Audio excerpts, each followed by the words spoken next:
కాకినాడ జిల్లా ప్రత్తిపాడు నియోజకవర్గం రౌతలపూడి మండలం గుమ్మరేగుల గ్రామంలో వికసిత్ భారత్ సంకల్ప యాత్ర అనే కార్యక్రమాన్ని గ్రామ సర్పంచ్ రాపర్తి రామకృష్ణ ఆధ్వర్యంలో నిర్వహించారు. ఈ కార్యక్రమానికి ముఖ్య అతిథిగా భారతీయ జనతా పార్టీ కాకినాడ జిల్లా అధ్యక్షులు చిలుకూరి రామ్కూరం పాల్గొన్నారు.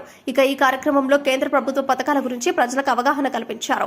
పాఠశాల విద్యార్థులకు క్విజ్ పోటీ నిర్వహించి గెలిచిన విద్యార్థులకు రామ్ కుమార్ చేతుల మీదుగా బహుమతి ప్రదానం చేశారు.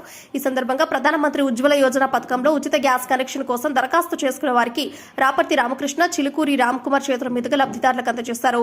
చిలుకూరి రామ్కుమార్ రాపర్తి రామకృష్ణ మీడియాతో మాట్లాడారు. ఈ కార్యక్రమంలో రౌతలపూడి మండల అభివృద్ధి అధికారి గోవిందు, విద్యాశాఖ అధికారి గాడికొండబాబు, ఐసీడీఎస్ జానకీదేవి, బీజేపీ నాయకులు చిత్ర పాపారావు, యాదగిరి వెంకటరమణ, వూట శ్రీను మరియు గుమ్మరేగుల వైఎస్ఆర్సీపీ నాయకులు పసగడుగుల సత్యబాబు, బచ్చల తమ్మయ్య మరియు సచివాలయ సిబ్బంది పాల్గొన్నారు.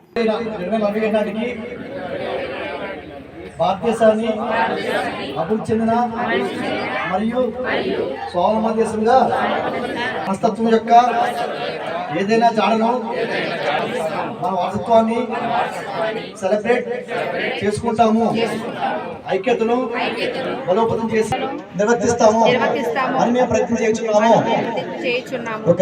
జై భారత్.